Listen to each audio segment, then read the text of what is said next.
হাসান ভাই, চলো গ্রেডিং মারা শেষ, চলে আইসো।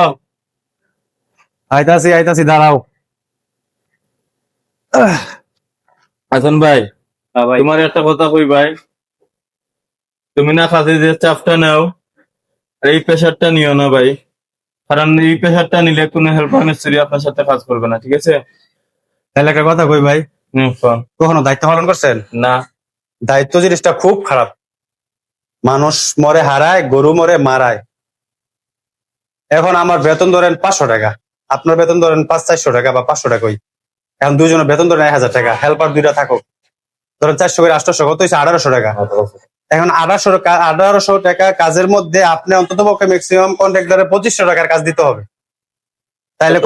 তাইলে কন্ট্রাক্টরে আপনারে ভালোবাসবে, আর নাহলে কিন্তু আপনারা ভালোবাসবে না। তো এই জন্য বলছি যে দায়িত্ব জিনিসটা খুবই খারাপ। কিছু কিছু ব্যক্তি দেখবেন দায়িত্ব ছাড়া লম্বা ঘুম দিচ্ছে, সিগারেট খাচ্ছে, দোকানপাট ও এখানে সেখানে শুধু গপ আর মিছা কথা হইতাছে। আর যারা দায়িত্ব পালন করে তারা খারাপ মানুষ, কারণ তারা দায়িত্ব পালন করতেছে, এজন্য খারাপ। এখানে সেটা লাগে, সেখানে সেটা লাগে, এগুলা দায়িত্ব জিনিসটা খুবই খারাপ।